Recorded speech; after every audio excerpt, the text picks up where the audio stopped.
Hello everybody. Welcome to Talking About. I'm alone without Joe today because he decided that he does not know too much about Indian tabla players.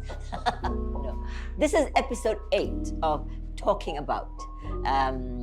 We hope you will enjoy the conversation we're going to be having with the one and only, as far as I'm concerned, the one and only Prakash Kandasamy of Malaysia, the great tabla player. So Prakash, welcome.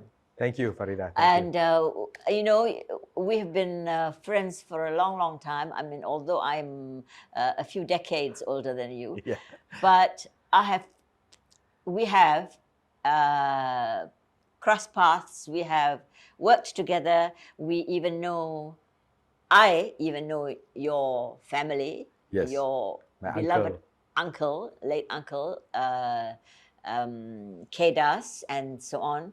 And the name Prakash Kandasamy and the tabla is for me very synonymous of great Indian music. Would you like to tell us and the audience, the young and the not so young, how did it start for you? Okay, so I was born in Penang, and Penang! Yes, I'm a Penang person. God, wonderful. My IC is 07. The best. Yeah. So in 1973 I was born, and then my parents moved back here in 75, and they in fact came in touch with a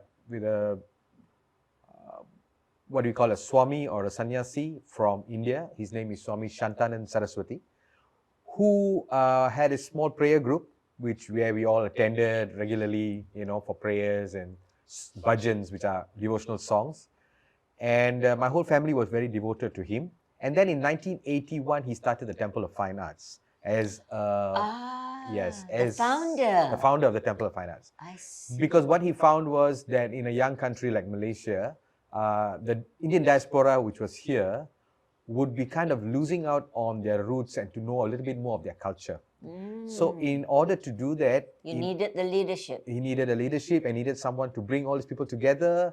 And with the help of Gopal Shetty and his wife Radha. My old friends. Your old friends, yes. Dancing in the lake gardens. That's right, yeah. And Sivadas and Vatsala. Yeah, the of course. two dancing couples. Yes. He formed the Temple of Fine Arts in 1981, which was with a bunch of teachers who were not professionally doing music, but who had learned music seriously.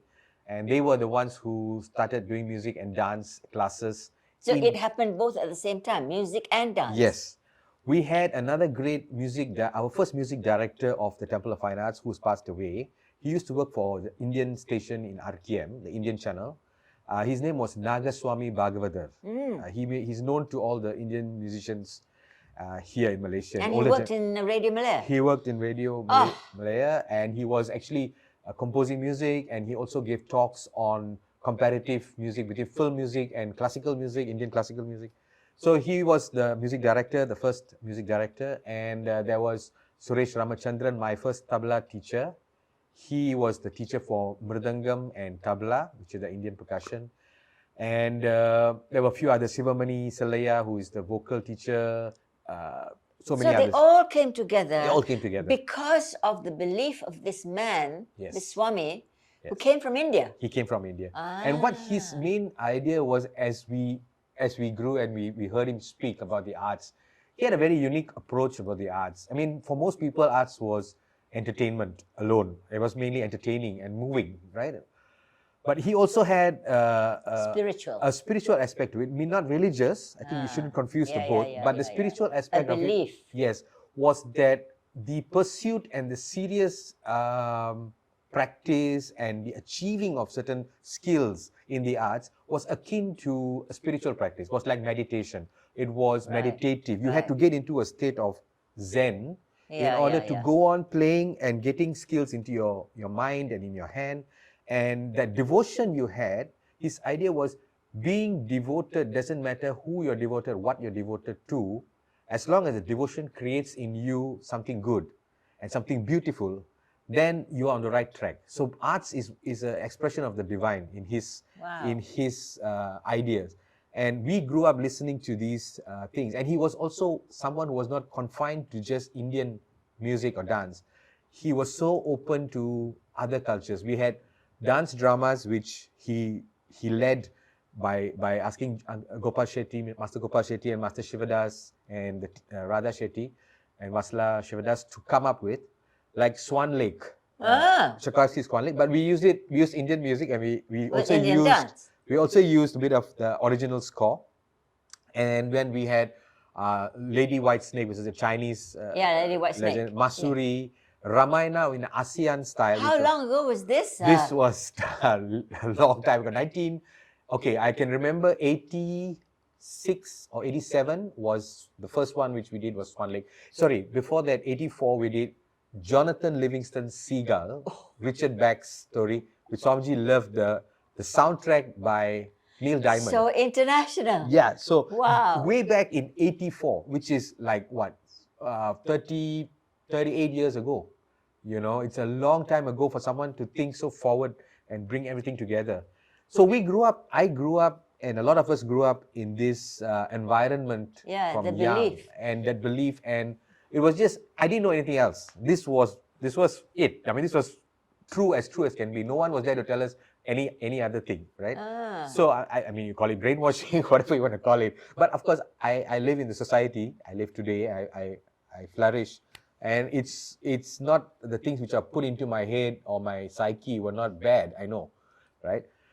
They were encompassing. They were, allowing everyone to come into the fold of what is beautiful, whether it's music or dance, whether Western, whether ballet. They can choose what they want for themselves. Correct.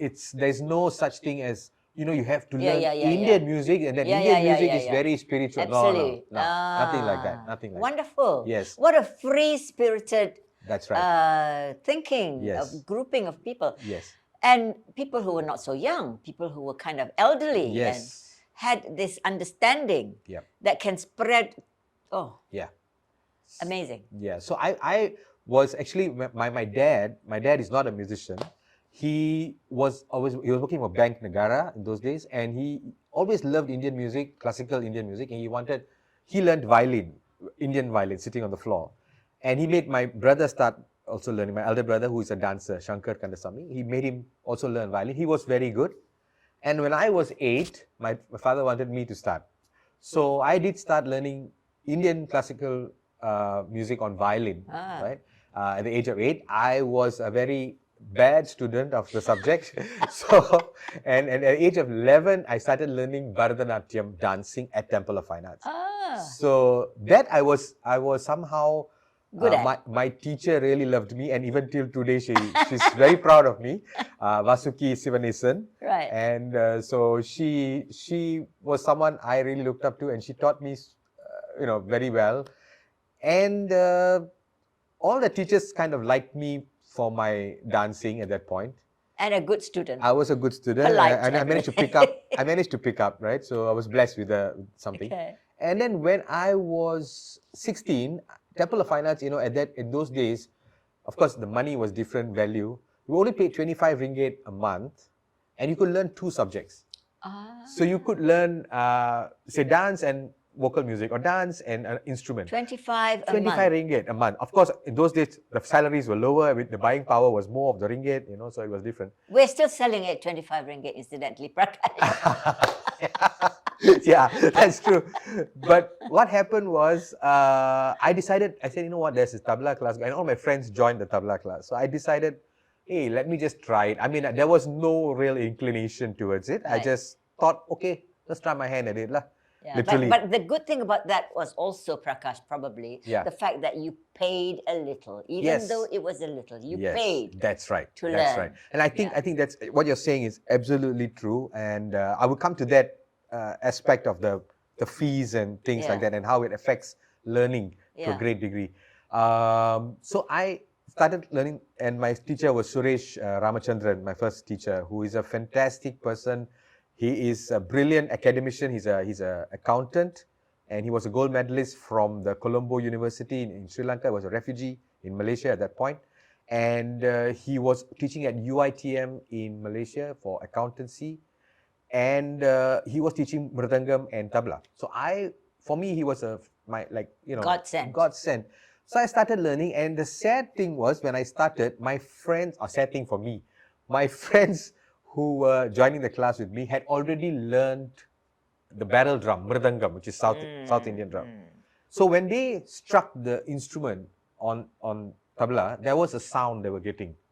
And I, as a brand new novice who had nothing, no background, when I struck, I was 16, zero sound, almost zero.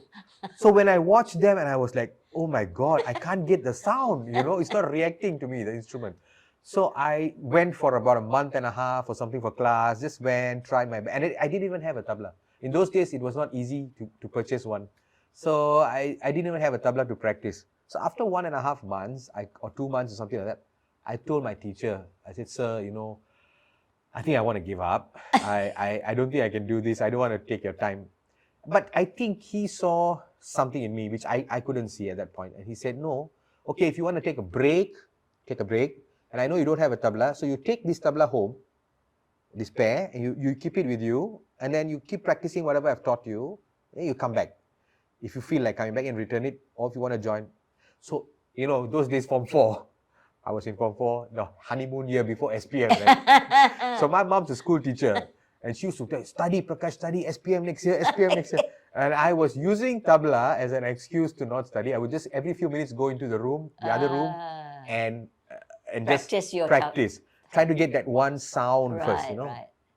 And my mother was shouting outside, oh, don't study. And I used this as an escape. And then after about 3 months, I decided to go back and give the tabla back. I said, no lah, Oh, so I went you back. gave up? I gave up. But when I went for class, my teacher told me, okay, sit down, join the class today. Wow. Let's see what you have done. What a precious teacher you I swear. Without him, I would have given up. And I started playing, and I got a shock because I could play with the rest. And I was getting a sound, and I was, hey, I can do this. I said, yeah, you can do this. It's not too bad. You can do it. Come on. Just continue your class. And then my brother went to India for something. He bought me a tabla. At that time, it was easier when you buy it from there. So I had a tabla at home. And, the funny thing was, Form 4, this is another story. I'm just going to divert a little bit. No, it's okay. I have a friend, an Indian Muslim friend, Abdul Rauf. He's my close friend from childhood. We were neighbors. We used to walk to school together. His house is near mine. We always play in each other's place. So I was in a floating class in those days in Abdul Samad, my school. And we didn't have a classroom. We had the science lab as the classroom. So the Formica top, the white Formica top, I had taken a compass and I had drawn a circle, 3 circles, like the top of the tabla here, the 3 circles, right? I drew it approximately. And then in class, at the edge of the table, I would be practicing on the table in school. So you know what I call that instrument? Tabla. So that was my first instrument. That was a tabla. And then I managed to get a real tabla, right? So my brother had bought me this tabla, and then I started practicing. And I remember my friend, it is 1989, my friend Ralph tells me in the class, hey, you always banging the table like this. I'm telling you, you're not concentrating on your studies. 10 years from now, you're going to be doing the same thing, He just told me this kind of prediction, And sure enough, I hope that friend is still alive. Yeah. He's well and alive. He's my age. And he saw me 10 years later, literally 1999. He saw me, and I had gone to India, studied tabla, come back. And he saw me, he said, so what are you doing? I said, I'm doing what you predicted. He said, what? Really? I said, yeah, I'm still playing the tabla. So he said, okay, great. And so from there, so I started learning, and then I got really excited about the instrument and blah, blah, blah. And then there's this Sufi saying, I don't know, you might have heard it in Sufism. They say, when the student is ready, the teacher will appear. And this happened to me in real life because, I used to learn, and then I used to listen to cassettes of music. And I used to wonder, because there was no videos in those days, much video cassettes, how did they play certain things? And I was always curious, right?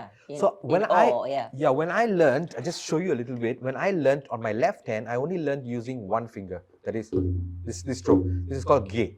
And I learned this one finger. I did not learn to use this finger, right? So when I heard someone playing something very fast with the left hand, I used to think, how is he doing it with one finger? It's so fast. And I used to try, and what I used to do, go crazy, and you know, at 16, you're full of life. I used to practice trying to get that one finger going really fast. Because I didn't know you could use this finger. I didn't even know, right? And my teacher had not taught me that because he himself had learned one finger, and he didn't just learn a very little bit of tabla. He didn't learn deeply into tabla. So it was so funny. There was an applicant for someone to come and teach tabla from India, from Mumbai. His name was Avinash Pawar. So he came down, and they were all saying, hey, where are we going to put him up to stay, you know? So my parents were always very welcoming. Yeah. So they said, why don't you bring him and stay? Yeah. And we were in the same room. He was about 10 years older than me. So he was 27, around that age. And we both were sleeping in the same room. And you know, he was so hardworking. He would get up at 5 in the morning to practice in my house. And I would get up at about 6 or 7. I was 18 at that point in Taylor's College. And I used to get up at 6:37 to get ready to go for class. He would wake me up earlier. He said, no, you get up earlier. I want to teach you. Teacher appears. Wow. And then he said, oh, why are you playing? No, change this. Use this finger. Come, I teach you some exercises for this. Then on this hand, he taught me another way of placing the hand, the finger. A correct, more easier way to place the finger. And he taught me a few lessons. And I started learning. And it was amazing because for me, you know, I was thirsting for this knowledge. Right. And God sent me a teacher right next to me in my room. Amazing, you know? Yeah. So when I woke up... You couldn't have asked for...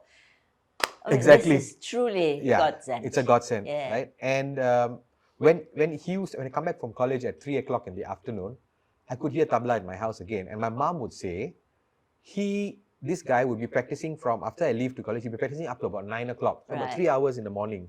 Then he has his breakfast, he rests for a while, then he reads a bit and all that. And then in the afternoon, he would start after lunch from 2 to 4. He doesn't stop. He doesn't stop. So when I come home, I'm listening to this guy.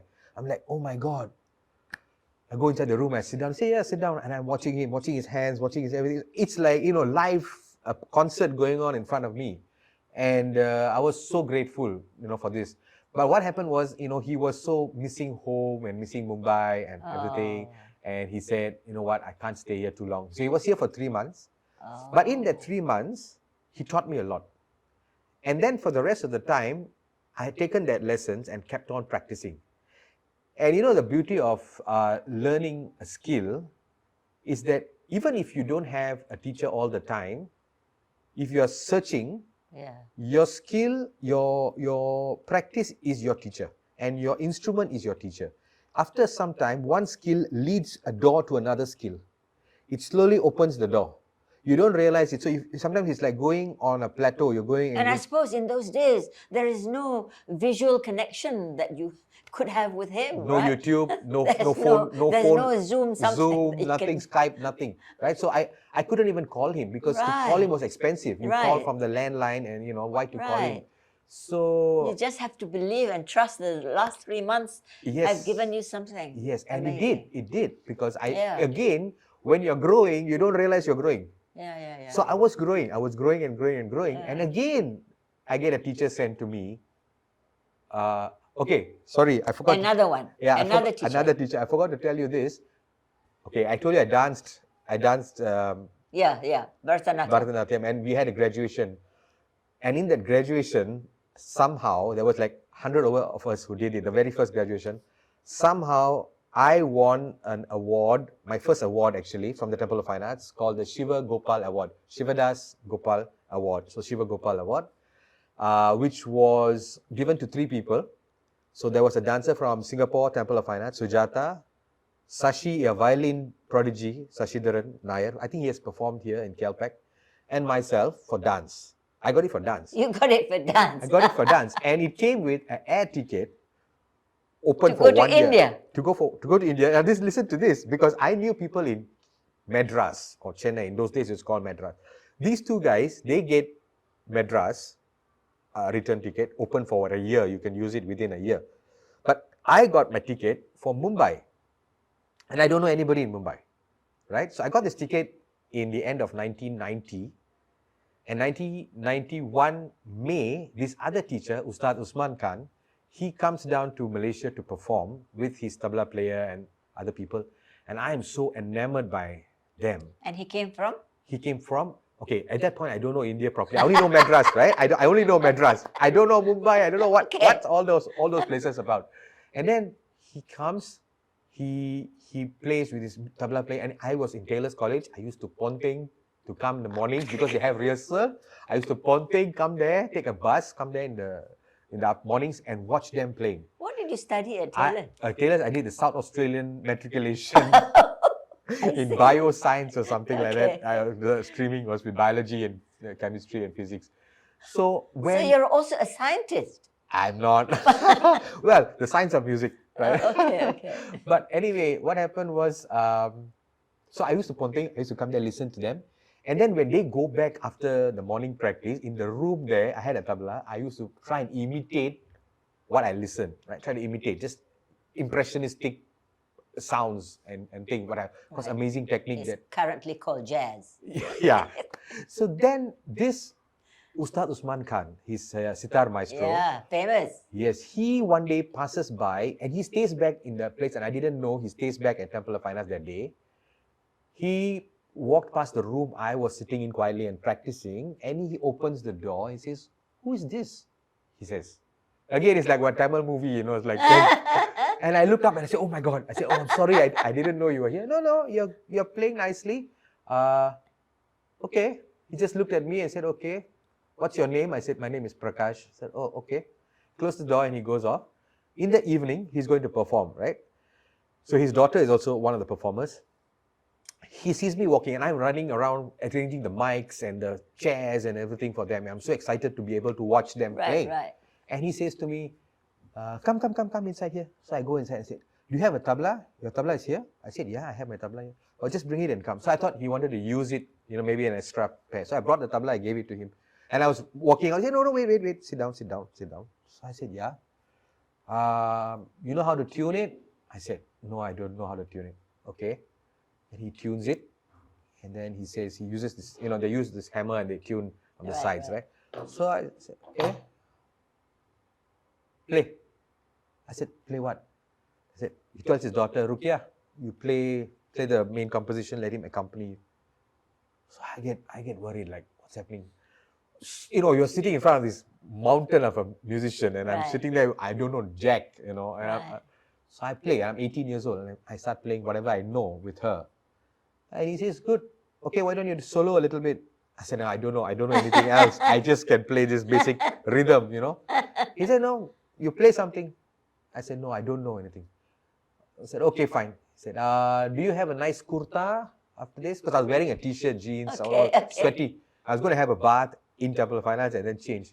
He said, "Do you have a kurta?" I said, "Yes." "Okay, you go and change and you're going to play with us on stage." I said, No, I can't do that. Why should I play? I said, "You've got a fantastic tabla player." He said, "No, you're going to come." And I go to the bathroom and I'm bathing. He saw things in you. Yeah, and I was bathing and I was thinking, oh my God, this is crazy. So I go back after my bath, I go to him, I touch his feet, which is traditional, how you pay respect to a guru in Indian culture. So I touch his feet and I look at him. He's standing on the stairs and I'm standing down here. So I can reach his feet and I say, "I'm so sorry, Usmanji, I cannot play. I'm sorry. I'm like shit scared. I'm so sorry." And then he catches my face. He holds my face and he comes close to me and he says, "You are playing this evening. Understand? Nothing else." And he's like mesmerized, like hypnotized me, and I'm just like, "Oh, okay, I'll play." So that was my first time on stage without any kind of real preparation or learning. And he put me Thrown there. into the deep end. Thrown into the deep end. Yeah. And Swamiji, Swami Shantanan Saraswati, he was in the audience and he was so happy, right? And he said, "Wow, Usmanji is such a great teacher. He's encouraged a small boy who is just, you know, learning." So he was so happy with that thing that he did for me. And after the whole performance, everyone came to me and said, "Wow, Prakash," and all that. He came up to me and said, "You want to learn tabla seriously?" And I said, "Yeah, actually I do." He said, "Okay, why don't you come to Pune and you can stay with me. I can arrange for a good teacher for you." I said, "Okay, where's Pune?" I had no idea. And he said, "It's near Mumbai. It's 4 hours from Mumbai. And I said, I have a ticket. I can come. And it's like the dance that what happened there. It's all like predestined. When I look back at it now, I got this ticket. And at the end of that year, after my matriculation at Taylor's, I decided to go. And I went with Kumar Karthigesu and with Umesh Shetty, dancer. And we all three went and we stayed with him.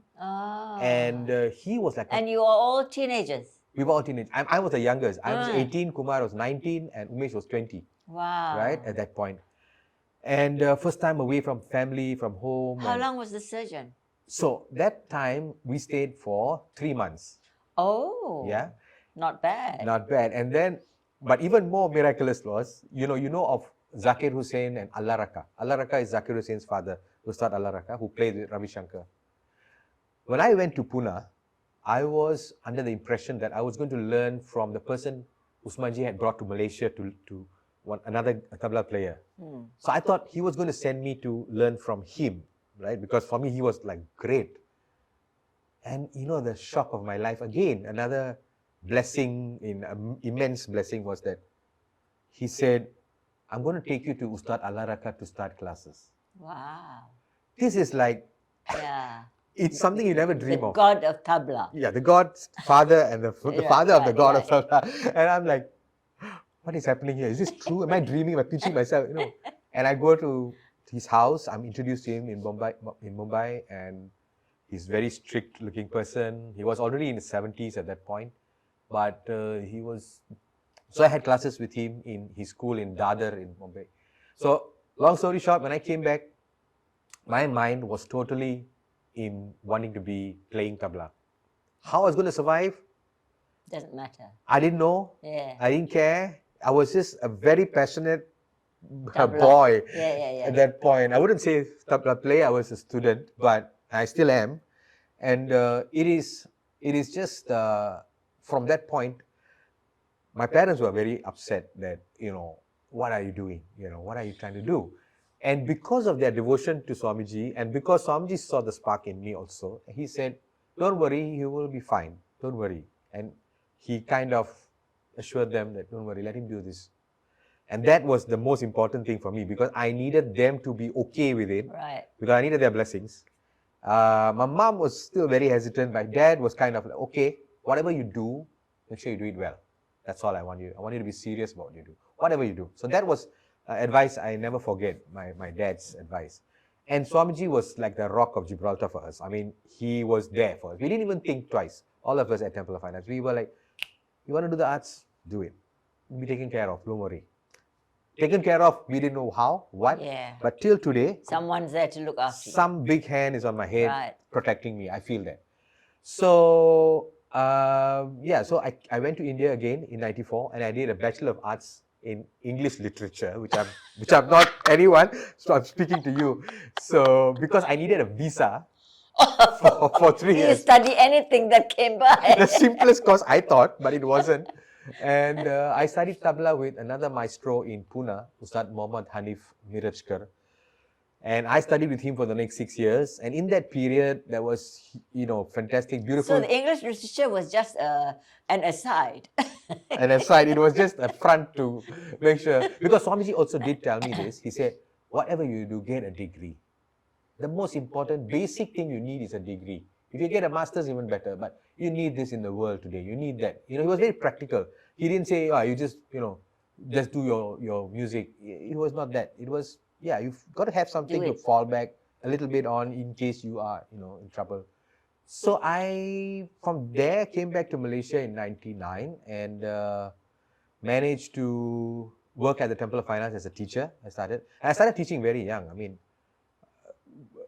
you know, you are more interested to perform at that point because your body is more geared up, your willpower, your fire is still burning, and you don't want to sit down and this is how you know, it takes time, it takes energy out of that. But somehow I had an inclination towards teaching because I was a student who suffered to learn.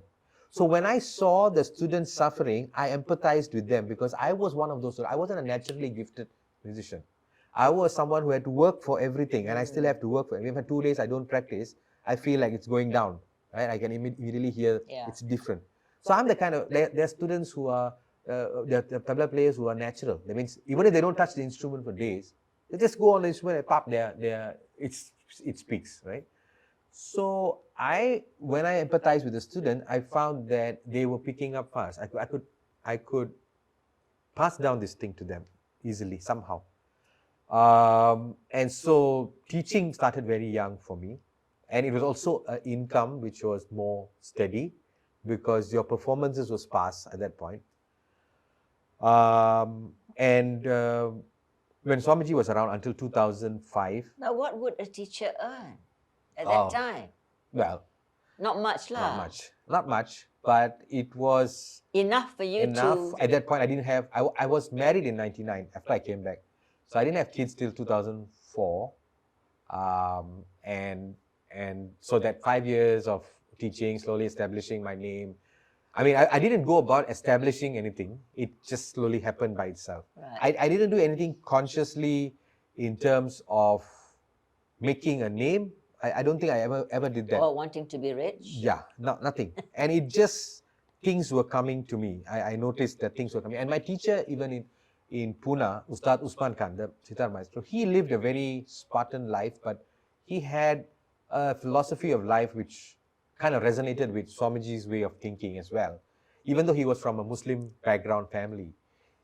You know, this is something interesting, I think, for Indians who know a little bit of the culture. In India, if you're a Muslim family, you not pray to the Hindu gods and goddesses. That was not what you do. It was, you go to the mosque and the Hindu musicians would pray. But in Usmanji's family, he's the ninth generations of Muslim family. So it traces back to a Hindu family, obviously. And he was a Rajput. He was from Rajasthan originally, he said. So his grandfather was a great sitar maestro of the court of the Mysore Maharaja or Mysore king. His grandfather was Ustad Rahmat Khan. And he was known as the 9 jewels of the court of the Mysore king. So he had this story. He said, one day Usmanji shared this story with me. And he said, I want you to know something. You got married now. And I'm sure you're worried about finances. You're worried about taking care of your life. So he said, you know, my grandfather told me this story when I was 10 years old. I didn't understand it at that point. But now it all makes sense as I'm a father and a grandfather even, he said. What I would say to you is, you know, he said, in this world, everybody worships Mahalakshmi. Mahalakshmi in Indian Hinduism is the goddess of wealth, prosperity. Everyone worships her. If you go to anyone's house, you go to anyone, you'll see this photo of her, and everyone's worshipping her. And there's also the goddess of knowledge, Saraswati, of music and knowledge and arts. Very few houses have any kind of place for her. They said, yeah, it's okay, you know. Once a year they will pray to her, maybe, you know, bless us to be good in school and blah, blah, blah. But no one really worships her on a very daily thing. Seriously. Yeah. So he said, his grandfather, who's Muslim, Ustad Rahmat Khan, says to Usmanji, he says, you know, everybody worships Mahalakshmi, but you know, her personality is something which is very easy to please. If you worship her for 3-4 days and even 2 days you don't look at her, she will still bless you. She will still bless you with wealth, whatever you need, you'll get it, you know. But Saraswati is very hard to please, the goddess of learning, very hard to please her. She is someone who you have to chase every day. Every single day of your life, you have to chase her.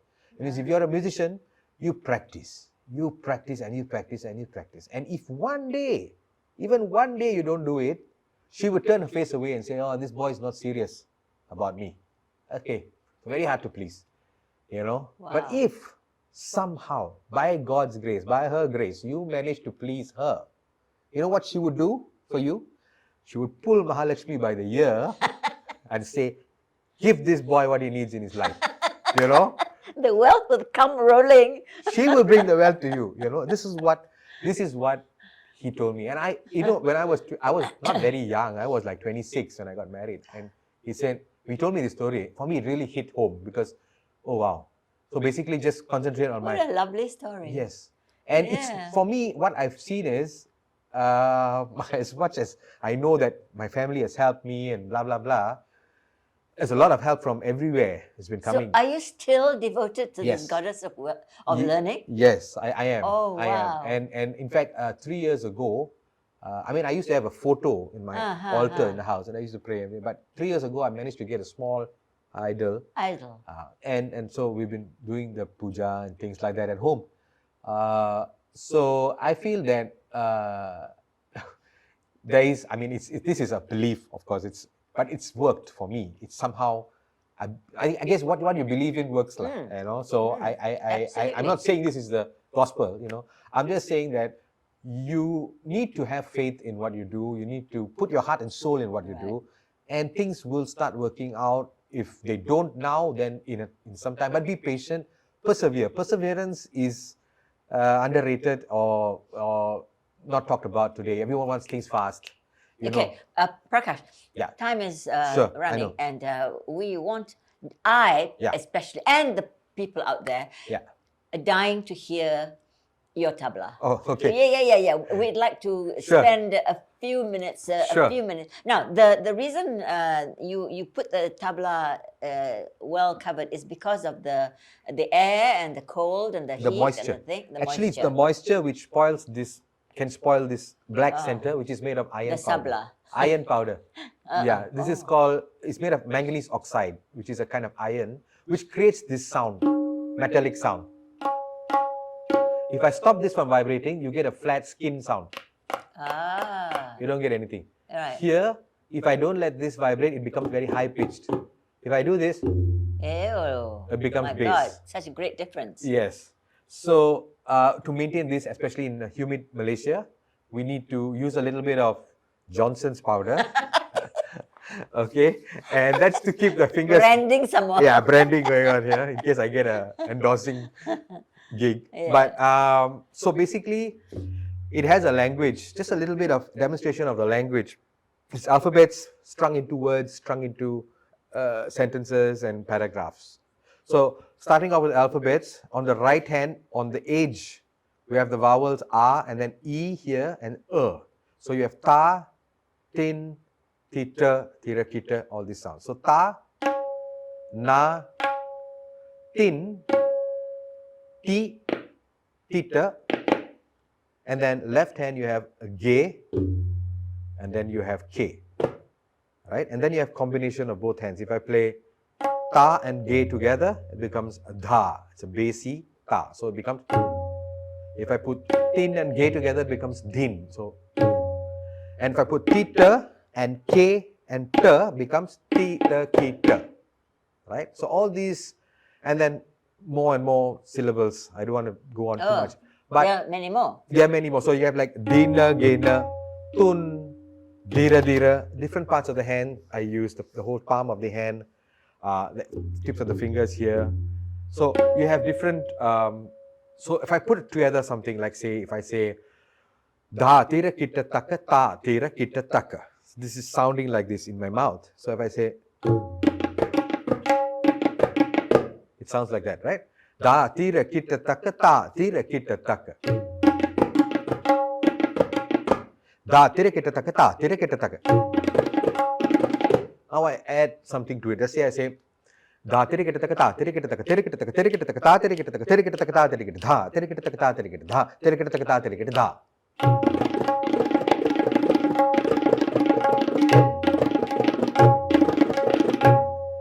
Ding ding takita takita datra gadete kata gadingan takita datra gadete kata datra gadete kata gadingan dha takita dha datra gadete kata gadingan dha takita dha datra gadete kata gadingan dha takita ding ding takita takita datra gadete kata gadingan datra gadete kata gadingan dha takita dha datra gadete kata gadingan dha takita dha. So this is like a composition. It's like a small story which has a story and then a small ending at the end. You know, so these compositions are composed by maestros over hundreds of years, and then they pass it down orally, student to teacher to student to teacher to student. And this is not written down usually because the Indian tradition of religion and its music was always oral tradition. The reason for that was there were so many things you couldn't write down.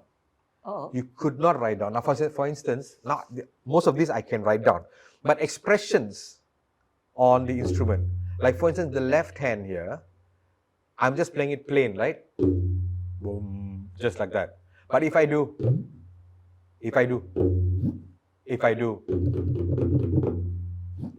so there are so many things going on here. Yeah.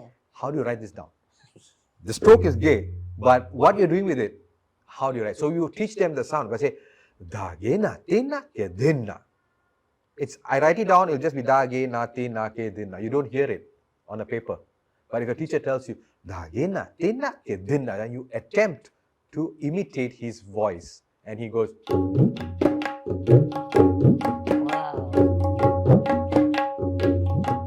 so you get that whole thing which cannot be written down, right? And the same with the vocal music, singing, microtones. How do you write microtones down? Between one note and the next note, the microtones in between, the 3 microtones in between, how do you write it? You can't write that down. You can only hear it and remember it. And today you can record it, of course, with your phones, you can record it. But in those days, your brain was the recorder, your ear was the microphone, your eyes were the camera. You had to be the machine to learn. And if you are not equipped or able to learn, the teacher would say you can't learn. You're not ready for it. So that kind of cut down the number of students who could actually needed a bit of help. So today we allow anyone to come and learn. We write it down. We say, okay, you go home, you think about it, take a video, look at it, you will get it. You give them more leeway, and they do. You just need to help them along the way, right? So this is the tradition of Indian music, where it was also a lot of secrecy because they didn't want to share, right? So that's amazing. I mean, it's like if you were a parent and you're hearing this from your children who start as young as 8 or 9, you can't be too young to start this. No, you could. You can? As long as your body is fairly developed, you can get a smaller size tabla. You can. How young so can 6, you 5, be? You can do. But what I find about 5, 6... It's like those little fellas who play the piano. Yeah, you can. And Yeah. in fact, in India, if you look at the videos today, you see some amazing talent who have started at very young age. But the important thing is what I do want to tell, what I feel is important to say to parents if they're watching this. Even whatever instrument you're learning, even if it's a Western instrument, listening to music, watching music is very important. That creates the impressions in your mind. If you only go for class and you come back home and don't do anything, you're not going to get anywhere. There's a saying, 5 minutes of instruction, 5 hours of practice, 50 hours of listening. This is the ratio. Your instruction from the teacher is just 5 minutes. I teach you how to play this, you got it. Now you practice 5 hours to get it. And then you listen to other people playing it and say, hey, wow, you can sound like that also. So there's this progression of you learn something, you work on getting it, and then you work on improving it because you've heard how people play it, how it can be played if you practice more, right? So this ratio is something parents don't understand. They say, oh, you come for class once a week, and then why is he not playing? Is he doing the other part of the class that is the most important class at home, practicing? It's not the fees you're paying which is giving you the knowledge. It is the time you're spending with the instrument which is going to give you that knowledge and skill. Because it's not just knowledge, it's a knowledge plus the skill. You have to understand the rhythms, you have to understand the cycles you're learning in, memorize. You've got a whole wealth of this knowledge, wonderful, Yeah. Prakash. I mean, it tears at my heartstrings to know that there is so much of learning one can do if we want. That's right. If we want to do it. I mean, there's such wonderful stories, Prakash. Yeah, thank you. But can I just ask you one question before we call it a wrap? And that is, how do you see you are now 50, you're going to be next year 50 years old. Yeah. And a father to 2 beautiful daughters. How do you see the future for not just you, your wife, your children, future for the artist, doesn't matter whether you're Indian, Malay, Chinese. How do you see the future for the artist, especially in this country? We often get asked this question. Yeah. parents ask this question: what is my child going to be doing if you study the arts? Yeah. What is your advice? I think number one is, this may sound controversial a little bit. I think many times, many professions, you can choose the profession. Yeah. You can decide to become an engineer if you find that you're good at science. If you find that you're good at certain mathematics, you can choose to be biologist or scientist, or you have an aptitude towards that and you can study for it and get it. But in the arts, I really believe the arts chooses you and you have no real choice in this because it eats you inside. It pushes you from inside. It says, you got to do this, then you're going to feel good about yourself. And when you feel good about yourself, the people who come into contact with you will feel good about themselves as well. When you are miserable, the people around you are going to be miserable, right? I'm not talking about money here. I'm not talking about money. And I find sometimes that, yes, we do need the money. We do need to survive. But the feeling good part is the important. It's going to attract all these things to you also. Yeah. I think you become a magnet to good things. If you are feeling harmonious with your intentions and with your aspirations inside you, your ambitions, though it is scary, it is very scary. But sometimes there are certain things you do, even when you're scared, you say, no, I have to do it. And if you feel like that about your art form, whatever it is, if you feel strongly, then understand that you've been chosen by it. And then you pursue it, whether anyone's going to say that, you will fight the world to do it because you really want it. But it cannot be put in the same way of studying engineering. Because many people study engineering and they do something else with their life. They do real estate agency. They're good at selling things. Or they go into something else later. But they have to get a degree. They have to feel secure. So you go, you pass the exams, you do everything. Fine, great, wonderful. But you're still feeling empty inside. Something is not fulfilled. Then that was not really for you, but you had to do it. You have to feel that, okay, I have done that. Now I can feel secure that I'm going to get a job. I'm going to get this X number of dollars a month. But really, is that life? Is that living your life, or is that just existing? Or is something inside you still burning inside and wanting you to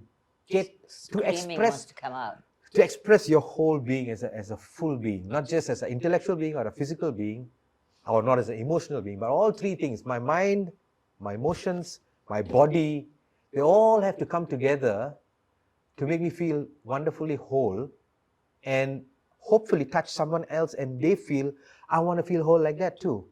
So how do I get there? It's scary.